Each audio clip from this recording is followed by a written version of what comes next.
We are zipping through November, and yes, it is okay to tweak and alter your sequences to bring the results that you desire.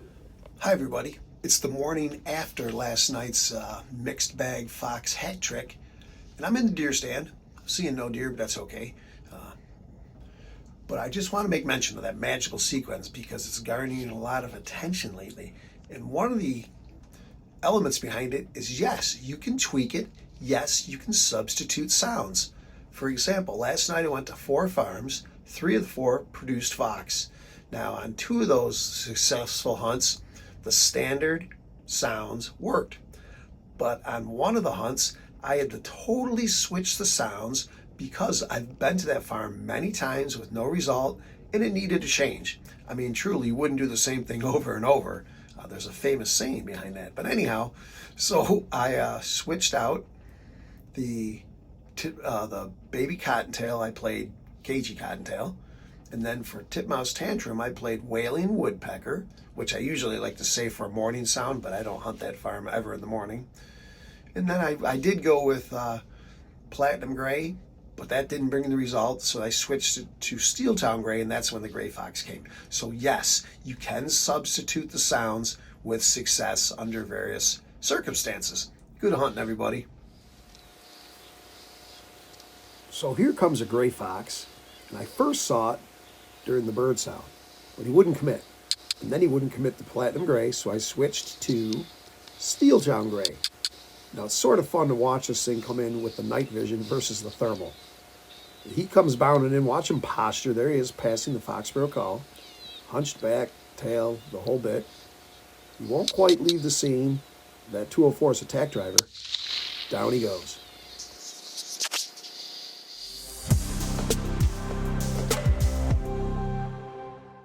Hi, everybody. Andrew Lawand here from Bark at the Moon, and welcome to another video blog. Here's the deal. A lot of talk lately about that Magical Sequence 4.0 that I use to target red fox. And people have been asking, well, what do you do after that? What about after that 12 to 15 minute mark? Do you leave or do you go for coyotes? Well, yeah. Sometimes I'll if I'm in a coyote area, I'll start using some coyote vocalizations and target coyotes. So for this hunt, I got halfway through the sequence, but I changed it up because I've been here a bunch of times and nothing's happening. So I swapped out titmouse tantrum with wailing woodpecker. And I saw this thing 100 yards away crossing a trail.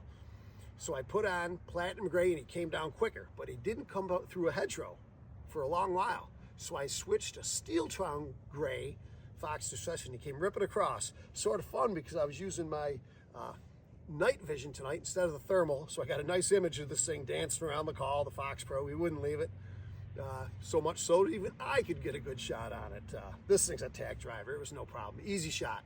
So anyhow, after the magical sequence, do some other stuff, and we'll be addressing that as the season goes along. Good hunting, everybody, and don't forget to bark at the moon.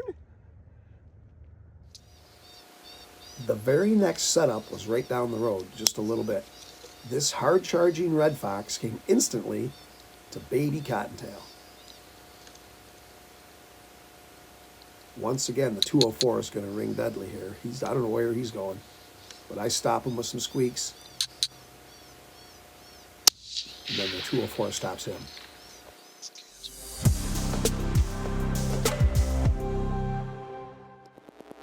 At the 7-minute mark, I was playing platinum gray and this red shows up.